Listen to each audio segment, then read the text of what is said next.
The guys turned around in admiration as I walked down the hall. Of course, I was the most popular girl in college. I walked over to the ugly shorty, Charlie. Everyone was whispering, and I asked Charlie if he wanted to go out with me. He nodded silently like a doll, and then I blurted out something that made Charlie go white. If you want to date me, I have to be your mom and you have to pretend to be my son. But I explained to this idiot that this was necessary for the competition for the most cohesive family. My friend and I would play a family. The winners would get a cool house. Only mothers with children could participate in the contest, and you, Charlie, is just the right size. But Charlie said he wanted to be my boyfriend, not my son. Alright. My friend Jess will be your mom in the contest, and I will be the team captain. And if we win, we go on a date. I winked at him. Charlie finally gave in. Satisfied, I went back to my dorm. How disgusting it was here. Dirty walls, cockroaches. At night, there were screams of drunken neighbors behind the walls. I couldn't wait to move. Yes, we had almost no money. But despite this, we always had a lot of fashionable clothes. We thought that the main thing was to always look chic. In high school, I was a frump. But in college, I decided to change everything and made friends with the most popular girls. Over time, I even became the head of their company. It remained to get a cool house that would match my status. At the dorm, I was happy to tell my friends that ugly Charlie had agreed for a date with me. The ringleader just joked that she didn't even know which was worse, being the mother of ugly Charlie or his girlfriend. Chatterbox Rachel immediately started giggling. Only the wallflower Brittany asked if I really would go on a date with the loser Charlie and sacrifice my popularity. I winced. Of course not. I was just going to use him to get us out of here, and then I would dump Charlie. The ringleader just had a lawyer friend who forged our documents, and within a couple of days, we were all sisters on ID cards, and Charlie was Jess's son. It was the day of the competition, and we took Charlie to the park where the competition was taking place. But when the host saw us, he was confused. Do you have 4 moms in the team? The girls were nervous, but then I showed the host the rules. It said that any relatives could participate in the contest, and Charlie was actually our nephew, and with a sigh, he approved of our participation. Inspired, we went to the clearing, where other families had already gathered. There were some old folks, not our rivals. The host announced the start of the first test. We would be taken to the wild forest, and we would need to be the first to reach the finish line, guided by the map. After all, the family is unity in all conditions, the host concluded. What a trash! It was dangerous out there. No one warned us about this. But you do a lot of crazy things for a beautiful life. The driver took us into the wilderness, gave us maps, and we were left alone with the wilderness. Just me, the girls, and ugly Charlie. And how terrible was this nature? The heels sank into the loose earth, and the dress clung to the branches. Besides, I don't know anything about the map, but I couldn't lose face in front of my friends. I had been winning their love for too long. It was getting dark when Charlie came up to me and picked some fresh berries for me. A true knight in shining armor. Charlie happily said that he would surprise me even more on our date. Ugh, funny. By nightfall, the forest became quite creepy, and I thought we got lost. Our mother, the ringleader Jess, started shouting that I was leading everyone the wrong way. Why on earth would she argue with me? But Jess took the map away from me and told everyone to follow her. Wait, we're going the other way! But the girls went farther and farther away. Only Charlie and the wallflower Brittany stayed with me. I was so grateful to them. But suddenly Brittany took off and tried to catch up with the girls. Don't even think about running away. Grabbing her hand, I threatened to keep her out of the house if she didn't obey my orders. But Brittany blurted out that she didn't expect me to behave like this and that she would immediately tell the host that we were a fake family. After that, she abruptly broke free and ran deep into the night forest. But just a minute later, we heard Brittany plop to the ground, apparently tripping over a snag. Charlie and I immediately ran to her. Brittany tearfully begged me to forgive her and help her. I think she hurt her leg. I didn't want to see this two-faced stinker, but I didn't want to leave her here to die. So, Charlie and I helped her to her feet. While Brittany was wailing, I was desperate. Where do we go without a map? I was beginning to shiver when Charlie took my hand and looked up at the starry sky. This was not the time for romance. But Charlie said he'd find us a way through the stars. What nonsense! He just wanted to hit on me. But there were no other options. so Brittany and I followed Charlie. Brittany was leaning on him, and it seemed that we were going in the right direction. The forest was gradually becoming thinner, but I couldn't forget about Jess and Rachel. If they reached the finish line first, they would stop considering me their leader, and I would become a loser again. After a few more kilometers, the lights of the finish line appeared in the distance. We sped up and were there in a couple of minutes. But where were Jess and Rachel? They were nowhere to be found. Yes, we were the first. Ugly Charlie found the shortest way. Maybe he was not as much of a loser as I thought. It took the girls an hour to get out of the woods, and then other families showed. The girls were furious. How could have I come before them? Have you forgotten who's in charge here? You should have listened to me. But the referee announced that he was finishing our team for coming separately. After all, the main condition was a close-knit team. As a result, despite the fact that we came first, we were given a minimum score and we could have been kicked out. Oh no, but what about the house? The girls got really angry and blamed me. If I hadn't been stubborn and we'd followed them, we'd have finished together. And then the chatterbox Rachel said that they needed a new normal captain, and I should be kicked out. How so? But the ringleader Jess haughtily remarked that according to the documents, she was Charlie's mother, so she would become the leader. Rachel nodded and even the wallflower Brittany supported Jess, even though I helped her. I almost cried in frustration, but at the moment, Charlie said he was voting for me. Jess was about to say something sarcastic, but the host came up and announced the next challenge: to rescue the team captain from a cave full of snakes and spiders. To do this, we had to find a key inside and open the lock on the chain that would bind the captain. I grinned. How lucky! After all, our new leader Jess was scared to death of snakes. I would easily prove myself in the challenge, and the girls would choose me as the leader again. The host led the trembling Jess into the cave, and at the signal, we followed.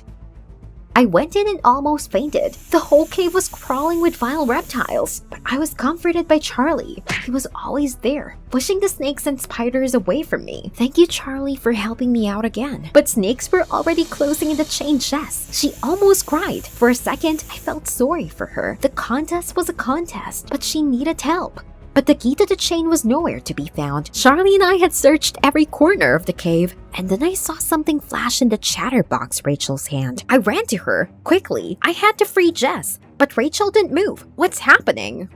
Then Rachel suddenly grinned maliciously. She had always hated Jess and would not give me the key, and she added that none of us could be in charge. But Rachel herself was a great leader. What a stinker! Then I heard Jess scream, and I turned to see a huge snake crawling towards her. Oh no! I snatched the key from Rachel at the last moment. I was about to run to poor Jess when Rachel pushed me. The key slipped out of my hand and flew straight into the spider's nest. Oh no, it's all gone. But then I saw Charlie, in a desperate leap, grab the key right over the spider's legs. I admired Charlie's courage. He didn't hesitate for a second.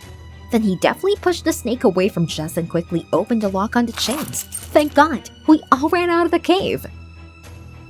And then Jess blamed me for almost getting herself killed because of me. She said I was the one who tried to throw away the key. But that was not true. Brittany also started shouting that I was the one who was stopping the chatterbox Rachel from helping Jess. But Charlie stood up for me again. He indignantly said that it was the opposite. He saw it. But of course, Jess didn't believe him. All she said was that she was excluding me from the team and that I didn't belong in their company at all. Then she turned to Charlie and told him that I wasn't going on a date with him, and also that I thought he was a freak, and I just used him to participate in this contest.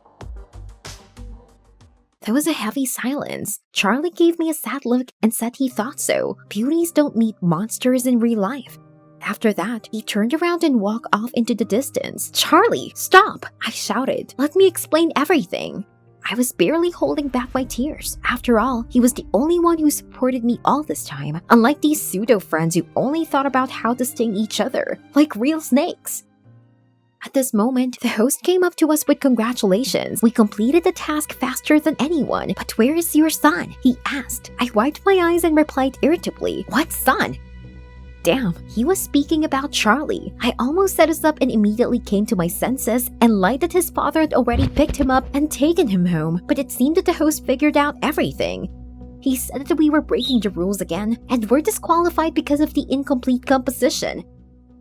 I froze in silence. It was all over. Now we lost the house too. I covered my face with my hands and cried. The contest made it clear that all my friends were fake. And I also realized that Charlie was a sincere and wonderful person. I decided to apologize to him, and the next day, I found him at the college. I confessed to Charlie that I had behaved terribly and had not noticed his concern and sincerity at all. Can we go on a friendly date after all? I finished.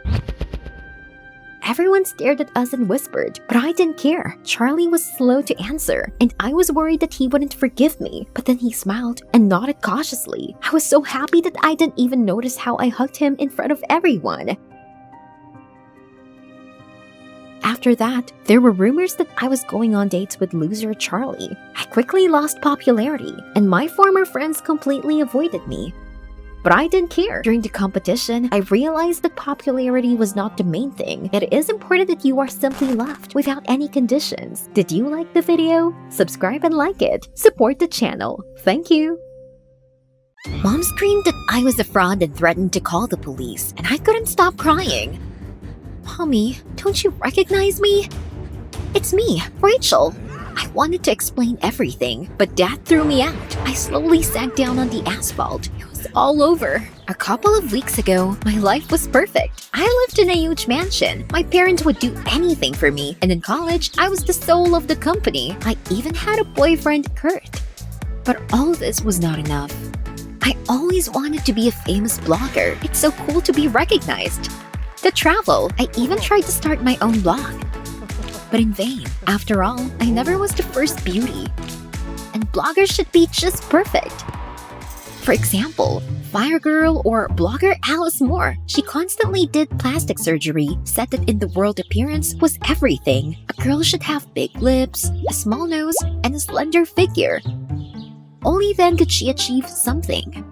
That evening, it dawned on me. The reason for my failures was my appearance. I looked at myself in the mirror for a long time. I had a snub nose and my body was not that great. No, I needed to fix it. Otherwise, I would never become a blogger and would not fulfill my dream. And some beauty could take my boyfriend Kurt away. There was only one solution, plastic surgery. But as soon as I told my parents about my idea, they said that nothing should be changed. Don't you understand? I need this surgery. I'm a freak. But my parents were adamant. They would not give money for such nonsense. For the first time, my folks did not fulfill my whim. I burst into tears and ran to my room. I spent most of my night crying, and in the morning, I looked terribly tired. The reflection in the mirror only made me feel worse. No, I would do the surgery, whether the parents wanted it or not. And then they would realize their mistake. It remained only to figure out where to get the money for the surgery. I wouldn't have enough pocket money, and I didn't work a day myself. Therefore, there was only one solution. Steal from my parents. Beauty demands sacrifice. After waiting until my parents woke up and went to breakfast, I quietly made my way to their bedroom and turned the handle. My heart was pounding. But there was no turning back. I crept to my parents' safe and with trembling hands, dialed the code, my date of birth. I learned it as a child. But for some reason, the safe did not open for a long time. The date changed the code, and then there was a click. Whew.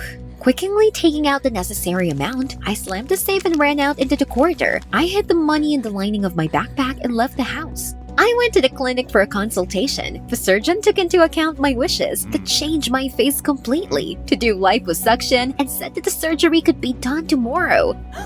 I almost jumped with happiness, so fast. But then he added that I needed the consent from my parents. What?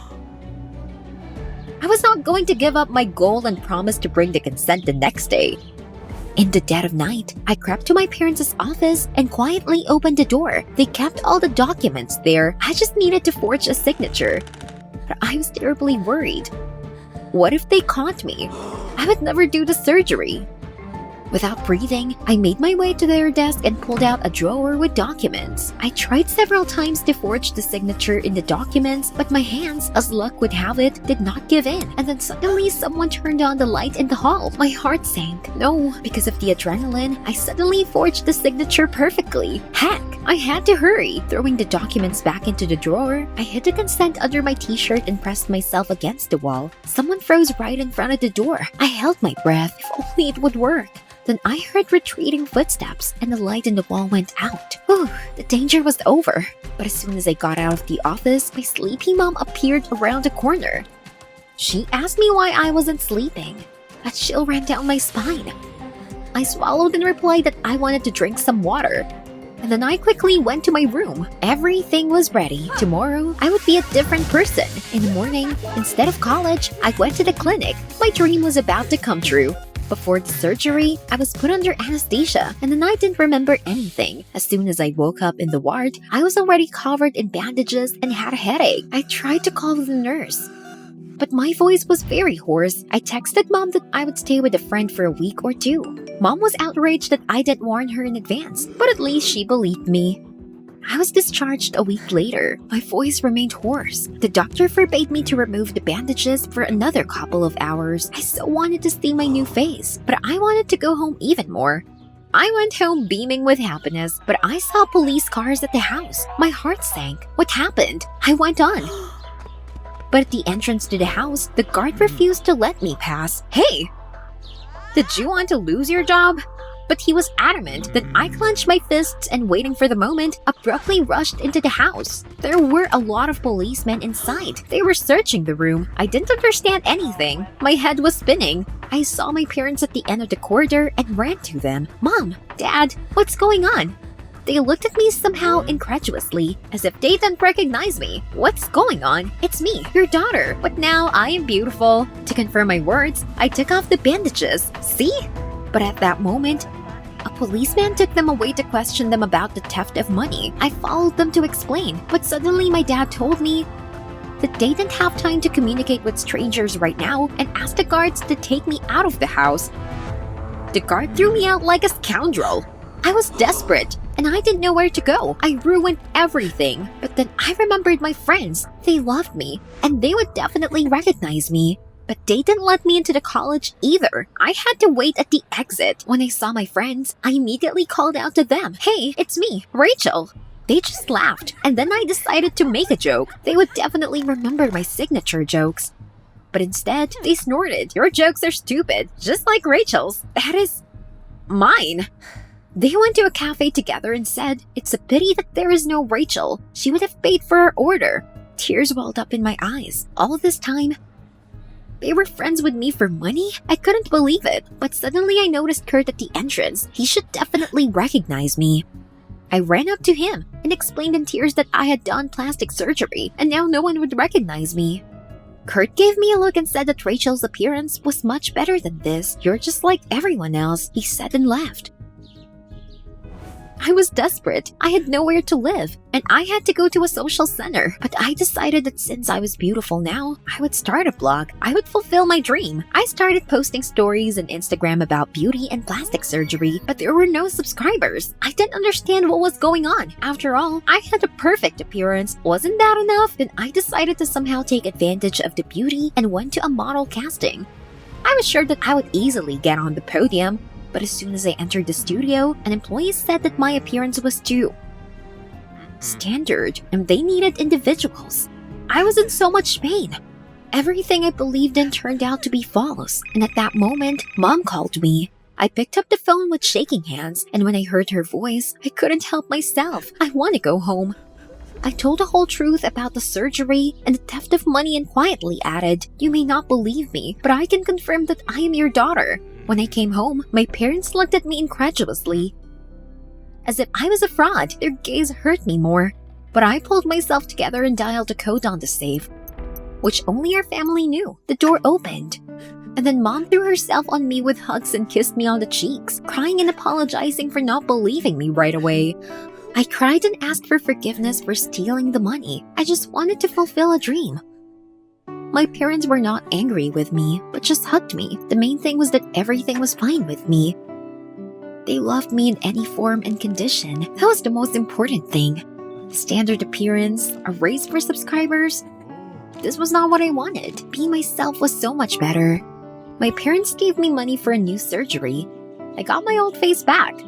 After my parents found out about my dream of becoming a blogger, they gave me an idea. So I started an Instagram blog about love for myself and my body.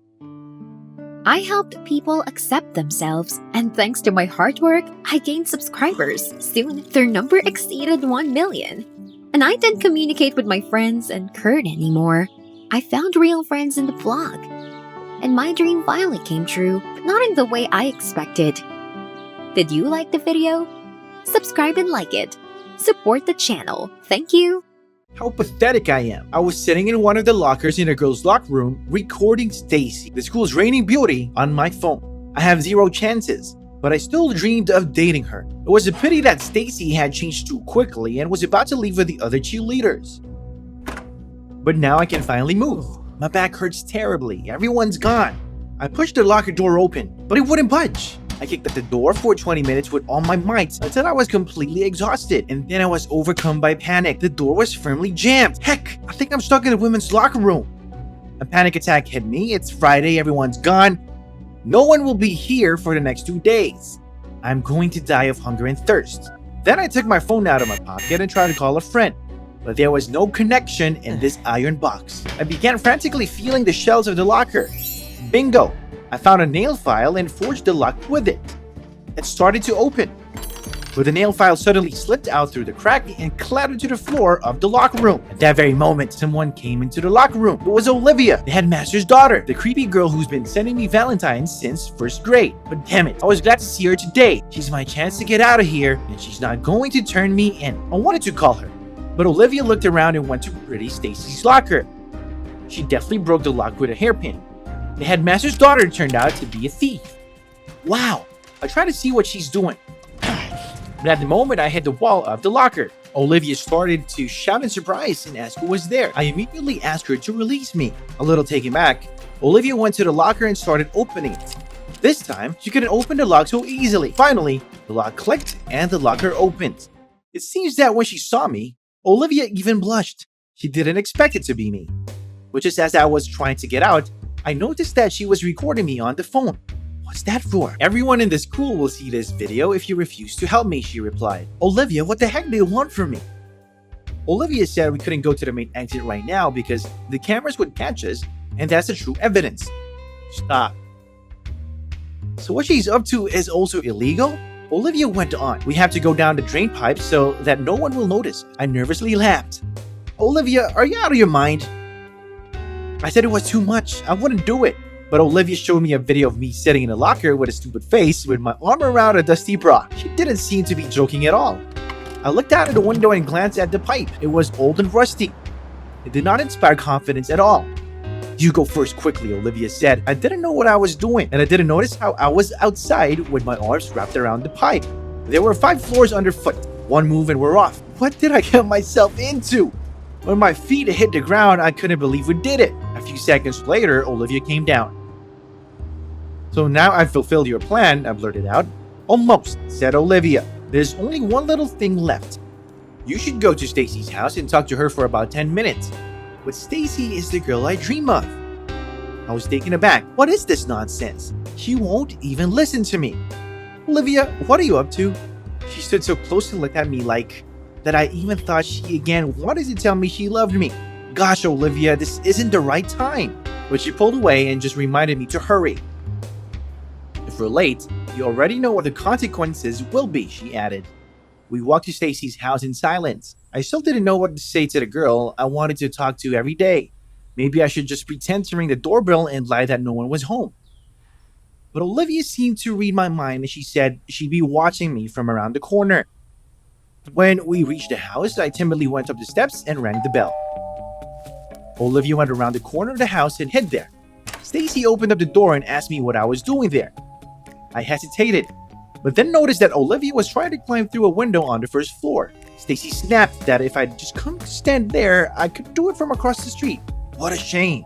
So I started talking nonsense about doing a biology project with Stacy, planting seeds of rare species, and then monitoring their growth. Stacy looked at me like I was an idiot and said that I was a rare species myself and that I needed to be examined by the doctors. But I was still talking that nonsense, I noticed Olivia was scrambling back. Whew, thank God Stacy didn't turn around. I'll come back some other time, I said quickly. I turned around and went around the corner of the house where Olivia was waiting for me. I wanted to yell, but I couldn't make any noise. and I just said I hated her for making me look like an idiot in front of my crush. Olivia looked at me and said, "Do you hate me?" Then she sighed and said that we often hate the wrong people. What's she talking about? Then Olivia told me that it wasn't her I should hate, but Stacy. She had done a terrible thing. Stacy had long been a rival to Olivia's friend Teresa. 2 months ago, right on the eve of the city's cheerleading competition, Stacy pushed Teresa at rehearsals. After that, Teresa couldn't even get up. The doctor said it was a spinal fracture. There was even a required surgery, but Teresa didn't have the money. It all looked like an accident, so Stacy refused to help. But Olivia knew how it really was. She went to the police, but they said there was not enough evidence and just her words were not enough. So Olivia decided to do justice herself, sneak into Stacy's house and steal her money. And at the same time, she'd teach her a lesson. I was taken back. Olivia's eyes were wild. She was crazy. It really could have been an accident. Maybe it wasn't Stacy's fault at all. I said we had to get the money back. But Olivia screamed that Stacy had deliberately pushed Teresa and had to pay for it. At that moment, I knew Olivia was dangerous. I had to do something about it. I said a hasty goodbye, walked away, and called the police. I was sure I was doing the right thing. The cops came quickly. Olivia hadn't gone far yet, and she was detained. I went with them as a witness. We spent 3 hours at the station. Just as I was starting to fall asleep in my chair, Stacy bursted into the room. She threw her arms around me and enthusiastically told me that I was now her hero. I couldn't believe my luck. I held Stacy tight, but she pulled away. Looked at Olivia and said that now she was definitely finished. When Olivia was taken away for questioning, Stacy and I were left alone, and then I asked if it was true that she pushed her opponent on the competition eve. Stacy said that the rabble should know their place, and that she knows how to take revenge without being noticed. I was taken aback. That is, it was you who pushed Teresa? Stacy just grinned. What a rascal she was. How could I have a crush on her? At that moment, Olivia was led past us in handcuffs. I rushed to the policemen and demanded them to release Olivia. This is all a mistake, a huge mistake. But no one listened to me, and now I'm sitting in court. In a few minutes, the jury will sentence Olivia. During the investigation, Olivia didn't give me away. It turned out that she, unlike me, knows how to keep her word. When I was called as a witness at the trial, I stated that I had not seen Olivia that night. I knew I had to try to change everything. In the hall, I noticed the school's headmaster, Olivia's dad. He was crying. I've never seen him like this before. It was unbearably painful to watch. The jury went out to confer. Every second seemed like an eternity to me. Finally, they announced their decision. Olivia was given 2 months of community service for breaking into Stacy's house. I was also sent to sort garbage for making false statements. And so, on the eve of Valentine's Day, we are forced to collect empty bottles on the track. Not the most romantic thing, but what else can we do? During the time we spent together, I realized how cool Olivia was. I took a Valentine card out of my pocket and handed it to Olivia. She smiled and asked, "So, do you actually care about me?" It was actually a friendly gesture. But for a second, I wondered if I really did. Olivia has become something more to me during this time.